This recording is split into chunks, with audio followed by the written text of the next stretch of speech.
ಕರ್ನಾಟಕದಲ್ಲಿ ಈಗ Nandini versus Amul fight ಶುರುವಾಗಿದೆ. ಕರ್ನಾಟಕದ ಪ್ರಾಡಕ್ಟ್ಗಳಿಗೆ ಅವಕಾಶ ಮತ್ತು ಜಾಗ ಸಿಗಬೇಕಾಗಿದ್ದಂಥ ಸಂದರ್ಭದಲ್ಲಿ ಅಮೂಲ್ ಪ್ರಾಡಕ್ಟ್ಗಳಿಗೆ ಅವಕಾಶ ಕೊಟ್ಟಿರುವಂಥ ಮೆಟ್ರೋ ನಡೆ ಸಾಕಷ್ಟು ಟೀಕೆಗೆ ಗುರಿಯಾಗ್ತಾ ಇದೆ. ಹೀಗಾಗಿ ಟೀಕೆ ಟಿಪ್ಪಣಿಗಳ ನಂತರದಲ್ಲಿ ಅಮೂಲ್ ಬೇಡ, ಈಗ ನಂದಿನಿ ಮಳಿಗೆಗಳನ್ನೇ ಓಪನ್ ಮಾಡ್ತೀವಿ ಅಂತ ಮುಂದಾಗ್ತಾ ಇದ್ದಾರೆ. ಮೆಟ್ರೋ ನಿಲ್ದಾಣಗಳಲ್ಲಿ ಅಮೂಲ್ಗೆ ಅವಕಾಶ ಕೊಟ್ಟಿರುವ ವಿಚಾರಕ್ಕೆ ಸಂಬಂಧಪಟ್ಟಂತೆ ಬಿಬಿಎಂಪಿ ಕೇಂದ್ರ ಕಚೇರಿಯಲ್ಲಿ ಮಹತ್ವದ ಸಭೆ ನಡೆಯಿತು. ಬಿಎಂಆರ್ಸಿಎಲ್ ಪ್ರಭಾರ ವ್ಯವಸ್ಥಾಪಕ ನಿರ್ದೇಶಕ ಮಹೇಶ್ವರ್ ರಾವ್, ಕೆಎಂಎಫ್ನ ಎಂಡಿ ಶಿವಸ್ವಾಮಿ ಇವರ ನೇತೃತ್ವದಲ್ಲಿ ಸಭೆ ನಡೆಯಿತು. ಡಿಸಿಎಂ ಡಿಕೆ ಶಿವಕುಮಾರ್ ಹೇಳಿಕೆ ಬೆನ್ನಲ್ಲೇ ಈ ಸಭೆಯನ್ನ ಕೈಗೊಳ್ಳಲಾಯಿತು. 20 ಮೆಟ್ರೋ ನಿಲ್ದಾಣಗಳಲ್ಲಿ ನಂದಿನಿ ಮಳಿಗೆಗಳನ್ನು ತೆರೆಯಲು ನಿರ್ಧಾರ ಮಾಡಲಾಗಿದೆ. ಸೊ ಅಲ್ಲಿಗೆ ಯಾವಾಗ ಅಮೂಲ್ಗೆ ಅವಕಾಶ ಸಿಗ್ತಾ ಇದೆ ಅಂತ ಗೊತ್ತಾಯಿತು, ಆ ನಂತರದಲ್ಲಿ ವಿರೋಧ ವ್ಯಕ್ತವಾಯಿತು. ಈಗ ಅಮೂಲ್ ಬದಲಾಗಿ ನಂದಿನಿ ಮಳಿಗೆಗಳಿಗೆ ಅವಕಾಶವನ್ನು ಕೊಡಬೇಕು ಅಂತ ಹೇಳಿ ಕೆಲವರು ವಾದ ಏನಿದೆ ಅಂತ ಹೇಳಿದ್ರೆ, ನೋಡಿ, ಅಮೂಲ್ ಅನ್ನೋದು ನಮ್ಮ ರಾಜ್ಯದ ಮಿಲ್ಕ್ ಪ್ರಾಡಕ್ಟ್ ಅಲ್ಲ. ನಮ್ಮ ರಾಜ್ಯದ ಮಿಲ್ಕ್ ಪ್ರಾಡಕ್ಟ್ ಅಂದರೆ ಹಾಲು ಉತ್ಪಾದನೆ ಆಗುವಂಥದ್ದು, ಹಾಲಿನಿಂದ ಇತರೆ ಉತ್ಪಾದಕ ವಸ್ತುಗಳು ಬರುತ್ತೆ, ಅದೆಲ್ಲವನ್ನು ಮಾರಾಟ ಮಾಡುವಂಥದ್ದು ಕರ್ನಾಟಕ ಹೆಚ್ಚಿನ ಪ್ರಮಾಣದಲ್ಲಿ ಮಾಡ್ತಾ ಇದೆ. ಕರ್ನಾಟಕದ ಕೆಎಂಎಫ್ಗೆ ಸಹಕಾರ ಕೊಡುವ ಬದಲಾಗಿ, ಉತ್ತೇಜನ ಕೊಡುವ ಬದಲಾಗಿ ಗುಜರಾತಿನ ಅಮೂಲ್ಗೆ ಯಾಕೆ ಮಣೆ ಹಾಕ್ತೀರಿ ಅಂತ ಕೇಳಿದಾಗ, ಇದೀಗ ಕೊನೆಗೂ ಕೂಡ ನಂದಿನಿಗೆ ಅವಕಾಶವನ್ನು ಸಿಗುವ ವ್ಯವಸ್ಥೆ ಮಾಡಲಾಗ್ತಾ ಇದೆ. DPR ತಯಾರು ಮಾಡ್ತಾ ಇದ್ದೀವಿ. ಈಗ DBOT ಮುಖಾಂತರ ನಮಗೆ ಇನ್ನೂ ಒಂದು 2 ಹೆಜ್ಜೆ ಕ್ಲಿಯರ್ ಮಾಡಬೇಕು. ಯಾಕಂದರೆ ಡಾಕ್ಯುಮೆಂಟು ಆಲ್ಮೋಸ್ಟ್ ಫೈನಲ್ ಆಗಿದೆ. ಇನ್ನೊಂದು 2 ವಾರದೊಳಗೆ ಖಂಡಿತ ನಾವು ಮಾಡ್ತೀವಿ. ಮರಗಣತಿ ಎಲ್ಲಿವರೆಗೂ? ಮರಗಣತಿ around 30%, 10 lakh 4 lakh trees, I think 3 to 4 lakh trees ಆಗಿಬಿಟ್ಟಿದೆಯಪ್ಪ.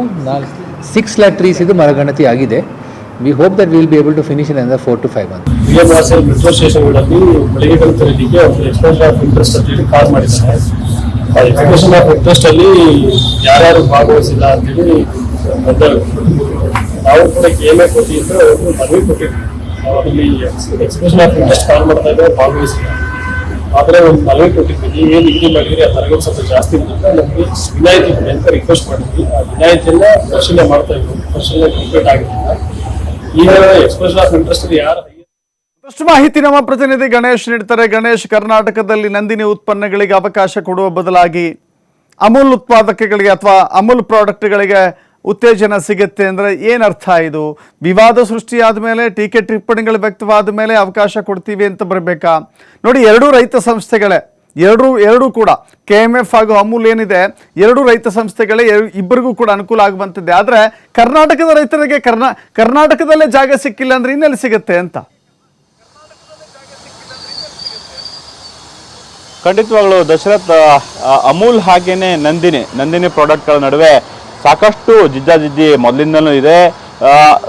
Amul ಪ್ರಾಡಕ್ಟ್ಗಳು south ಇಂಡಿಯಾದಲ್ಲಿ ಅದನ್ನು ಏನು ಮಾರ್ಕೆಟಿಂಗ್ ಮಾಡಲಿಕ್ಕೆ ಹಲವು ವರ್ಷಗಳಿಂದ ಹೋರಾಟವನ್ನು ಕೂಡ ಮಾಡ್ತಾ ಇರುವಂಥದ್ದು. ಯಾಕೆಂದರೆ ಇಲ್ಲಿ ಗ್ರಾಹಕರ ಸಂಖ್ಯೆ ಗಣನೀಯ ಪ್ರಮಾಣದಲ್ಲಿ ಏರಿಕೆ ಇದೆ. ಈ ಒಂದು ದಕ್ಷಿಣ ಭಾರತದಲ್ಲಿ ತಮ್ಮ ಉತ್ಪನ್ನಗಳ ಮಾರಾಟಕ್ಕೆ ಹಲವು ಪ್ರಯತ್ನಗಳನ್ನು ಅಮೂಲ್ ಮಾಡ್ತಾನೆ ಇತ್ತು. ಈ ಹಿಂದೆ ಅಮೂಲ್ ಅವರ ಅಡಿಯಲ್ಲಿ ನಂದಿನಿ ಬರುತ್ತೆ ಅನ್ನುವಂಥ ಅಥವಾ KMF ಬರುತ್ತೆ ಅನ್ನುವಂತಹ ವಿಚಾರ ಬಂದಾಗಲೇ ಸಾಕಷ್ಟು ವಿರೋಧಗಳಿತ್ತು. ಹಿಂದೆ BJP ಸರ್ಕಾರ ಆ ಒಂದು ಏನು ನಿರ್ಧಾರ ಮಾಡುತ್ತೆ ಅಂದಾಗ ಸ್ವತಃ ವಿಪಕ್ಷ ಸ್ಥಾನದಲ್ಲಿದ್ದಂಥ ಕಾಂಗ್ರೆಸ್ಸೇ ಇದನ್ನು ತೀವ್ರವಾಗಿ ಖಂಡಿಸಿತ್ತು. ಆದರೆ ಇದೀಗ ಕಾಂಗ್ರೆಸ್ ಸರ್ಕಾರದ ಅವಧಿಯ ಸಂದರ್ಭದಲ್ಲಿ ನಮ್ಮ ಮೆಟ್ರೋ ಪ್ರಾಧಿಕಾರ ಏನಿದೆ, ಅಮೂಲ್ಗೆ ಟೆಂಡರನ್ನು ನೀಡಿರುವಂಥದ್ದು. ಇಲ್ಲಿರುವಂತಹ ನಮ್ಮ ಮೆಟ್ರೋ ಸ್ಟೇಷನ್ಗಳಲ್ಲಿ ಸುಮಾರು ಹಲವು ಕಡೆಗಳಲ್ಲಿ ಅಮೂಲ್ ಪ್ರಾಡಕ್ಟ್ಗಳು ಅಂತಂದರೆ ಅಮೂಲ್ನ ಆಧಾರಿತ ಉತ್ಪನ್ನಗಳ ಮಾರಾಟ ಮಳಿಗೆಗಳನ್ನು ತೆರಲಿಕ್ಕೆ ಗುತ್ತಿಗೆಯನ್ನು ಈಗ BMRCL ನೀಡಿರುವಂಥದ್ದು ಚರ್ಚೆಗೆ ಅಥವಾ ವಿವಾದಕ್ಕೆ ಕಾರಣವಾಗಿರುವಂಥದ್ದು.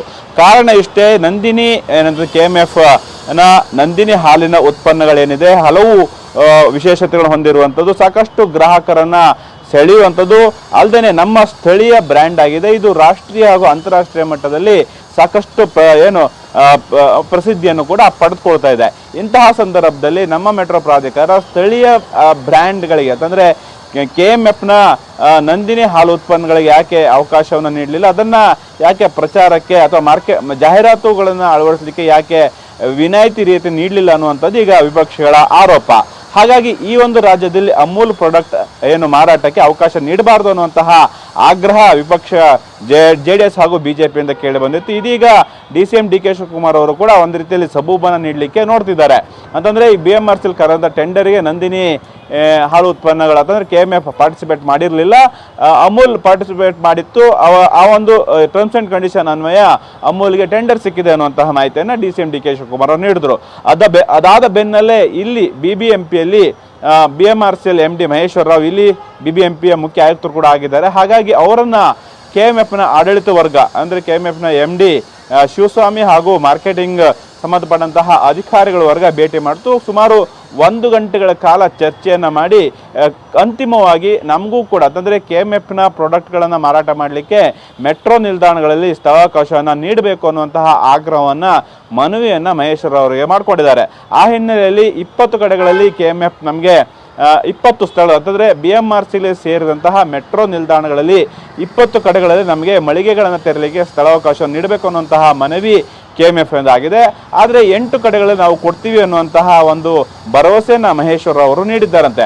ಆದರೆ ಒಂದು ವಿಚಾರ ಏನಂತಂದರೆ ಅಮೂಲ್ ಪ್ರಾಡಕ್ಟ್ ಆರಂಭ ಇಲ್ಲಿ ಬರ್ತಿದ್ದಂಗೆ ಅದರದ್ದು ಮಾರ್ಕೆಟಿಂಗ್ ಬೇರೆ ಆಗುತ್ತೆ, ಅದರ ಮಾರ್ಕೆಟಿಂಗ್ ಸ್ಟ್ರಾಟಜಿ ಕೂಡ ಬೇರೆ ಇರುತ್ತೆ. ನಂದಿನಿ ಬ್ರ್ಯಾಂಡ್ಗೆ ಹಿನ್ನಡೆ ಆಗುವಂಥ ಸಾಧ್ಯತೆಗಳು ಒಂದು ಮಟ್ಟದಲ್ಲಿದೆ. ಅಂದರೆ ಇದು ಮಾರ್ಕೆಟಿಂಗ್ ಜಿದ್ದಾಜಿದ್ದಿ ಆದರೂ ಕೂಡ ಆ ಒಂದು ಬ್ರ್ಯಾಂಡ್ ಕುಸಿತ ಕೂಡ ಕಾರಣ ಆಗ್ಬೋದು. ಅದ್ರ ಜೊತೆಗೆ ಮುಖ್ಯವಾಗಿ ಸ್ಥಳೀಯ ಬ್ರ್ಯಾಂಡನ್ನು ಮತ್ತಷ್ಟು ಉತ್ತೇಜನ ಮಾಡಿದ ನಿಟ್ಟಿನಲ್ಲಿ ನಮಗೆ ಹೆಚ್ಚಿನ ಅಮೂಲ್ಗಿಂತ ಹೆಚ್ಚಿನ ಏನು ಮಳಿಗೆಗಳು ನೀಡಬೇಕು ಅನ್ನುವಂತಹ ಮನವಿ KMF ಆಗಿರುವಂಥದ್ದು. ಅಲ್ಲದೆ ಈ ಒಂದು ಟೆಂಡರ್ ಕರೆದಂಥ ಸಂದರ್ಭದಲ್ಲಿ ಯಾಕೆ KMF ಇಂದ ಪಾರ್ಟಿಸಿಪೇಟ್ ಮಾಡಲಿಕ್ಕೆ ಆಗಿಲ್ಲ ಅನ್ನುವಂತಹ ಪ್ರಶ್ನೆಗೆ KMFನ MD ಶಿವಸ್ವಾಮಿ ಅವರು ಹೇಳುವಂಥದ್ದು, ನಮಗೆ ಕೆಲವೊಂದಿಷ್ಟು ಎಕ್ಸಂಪ್ಷನ್ ಬೇಕಿತ್ತು, ರಿಯಾಯಿತಿಯನ್ನು ನಾವು BMRCL ಕೇಳಿದ್ವಿ, ಅವರು ನೀಡಿರಲಿಲ್ಲ, ಹಾಗಾಗಿ ನಾವು ಟೆಂಡರ್ಗೆ ಭಾಗಿಯಾಗಿಲ್ಲ. ಅದರ ಬದಲಾಗಿ ಈಗ ನಾವು ಮಳಿಗೆಗಳು ತೆರಲಿಕ್ಕೆ ಅವಕಾಶ ನೀಡಿ ಅನ್ನೋಂಥ ಮತ್ತೊಮ್ಮೆ ಮನವಿಯನ್ನು ಮಾಡಿದ್ದೇವೆ ಅನ್ನೋಂಥ ಮಾಹಿತಿಯನ್ನು ನೀಡ್ತಿದ್ದಾರೆ. ಒಟ್ಟಾರೆ ಏನಂತಂದರೆ ಎಲ್ಲೋ ಒಂದು ರೀತಿಯಲ್ಲಿ ಅಮೂಲ್ಗೆ ಏನು ಮಳಿಗೆಗಳನ್ನು ತೆರಲಿಕ್ಕೆ ಗುತ್ತಿಗೆ ನೀಡುವಂಥ BMRCLಗೆ ಈಗ ಸಾಕಷ್ಟು ಮುಖಭಂಗ ಆಗಿರುವಂಥದ್ದು, ಮುಜುಗರಕ್ಕೀಡಾಗುವಂಥ ಪ್ರಕ್ರಿಯೆ ಇರುವಂಥ ಹಿನ್ನೆಲೆಯಲ್ಲಿ ಅನಿವಾರ್ಯವಾಗಿ ಸ್ಥಳೀಯ ಬ್ರ್ಯಾಂಡ್ KMF ನಂದಿನಿ ಹಾಲು ಉತ್ಪನ್ನಗಳಿಗೂ ಕೂಡ ಮಾರಾಟಕ್ಕೆ ಮೆಟ್ರೋ ನಿಲ್ದಾಣಗಳಲ್ಲಿ ಅವಕಾಶವನ್ನು ನೀಡುವಂತಹ ಸಾಧ್ಯತೆಗಳು ಇರುವಂಥದ್ದು. Dasharath. Yes, thank you Ganesh ನಿಮ್ಮರ ಮಾಹಿತಿಗೆ.